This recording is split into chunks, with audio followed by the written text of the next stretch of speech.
So yeah, Kirby's Dream Land for the Game Boy. The one that started it all 2 decades ago. Yes, this is today's subject matter for review, and no, I'm not making any jokes or quips or puns about sucking or blowing. It's been done. There is no joke, quip, or pun that hasn't been done already regarding those actions these past 20 years, so let's not go there.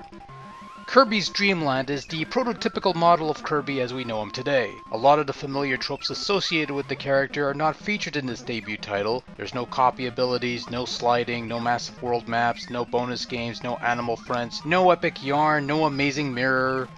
And of course, King Dedede, the mastermind who has stolen all of Dreamland's food for some reason, is the game's final boss rather than a second fiddle to a bigger big bad. No, back in this humble little Game Boy title, Kirby's only abilities were his floating abilities, and his ability to inhale his enemies and spit them back out. And for the purposes of this game, that's all he really needs.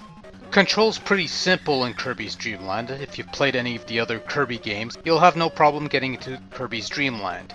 They're pretty responsive controls for the most part, no delay or anything. Of course, this is bare bones Kirby. He can't copy abilities, he can't slide, he can't attack underwater. He has this weird jumping ability underwater, I guess. Doesn't necessarily swim per se. But he can gobble up treats that will give him temporary projectiles, so at the very least, Kirby does have a fighting chance at times and isn't totally defenseless, but for the most part, you could get by just fine with your normally bodily puffball functions. There are 5 levels in Kirby's Dream Land, and there's not really a whole lot to them. It's pretty simple and straightforward stuff with few secrets and deviations along the way, so you're mostly going through the level, fighting enemies, navigating a couple mazes here and there which aren't really all that difficult to navigate, and finally you fight the boss to clear the next level.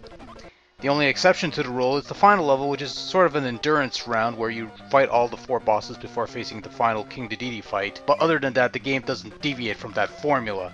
On top of that, the overall difficulty in Kirby's Dream Land is a bit on the easy side, which makes sense since designer Masahiro Sakurai intended the game as a beginner's title. You might get stumped once or twice initially, but you should be able to beat this one within 20 to 30 minutes, maybe even less if you're really good. And if that was all there is to Kirby's Dream Land, it wouldn't be much of a game, but fortunately, by pressing up, select, and A on the title screen, you'll unlock the harder extra game, and this one is definitely a tad tougher than the standard game.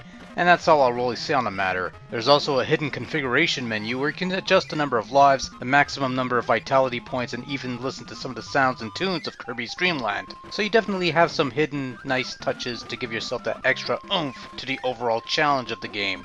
And since I brought it up, I might as well talk about the sound of Kirby's Dream Land, which comprises simple cutesy sound effects to complement a rather catchy decent set of cutesy tunes.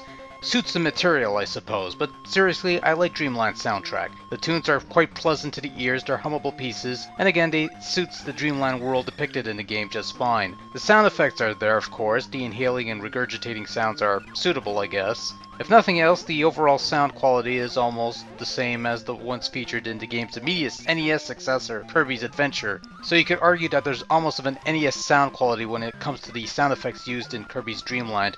But, you know, setting that aside, the sound effects are just fine. It suits the material and, you know, just fine. No complaints. Kirby's Dream Land adopts a rather clean and simplistic art style to its visuals. The various characters are appropriately cartoonish in design and the whole world's presented with a cutesy feel to it. It's not intended to be the most flashy or the most detailed, but rather something that's easily identifiable in a world filled with angry trees and the Goodyear blimp. With that said, Dreamland does have a couple nice touches, such as the pre-game intermissions before the start of each level, as well as a number of quick transitions from one area to the next. And the ending's rather cute too. I won't spoil it here though, you'll have to check it out for yourself. Overall, Kirby's Dream Land is a decent introduction to a long-running franchise, establishing the basic groundworks that would eventually be expanded upon in the series' next entry, Kirby's Adventure. This initial outing on the Game Boy is a clean-looking, well-playing game that is rather short, but that's actually not a bad thing when it comes to a portable video game whose sole purpose is to be a quick fix on the go. On a whole, there's not a whole lot to Kirby's Dream Land, and it's pretty bare bones compared to its successors, but it's still a pretty fun romp and a nice starting point for anyone looking to get into the Kirby series.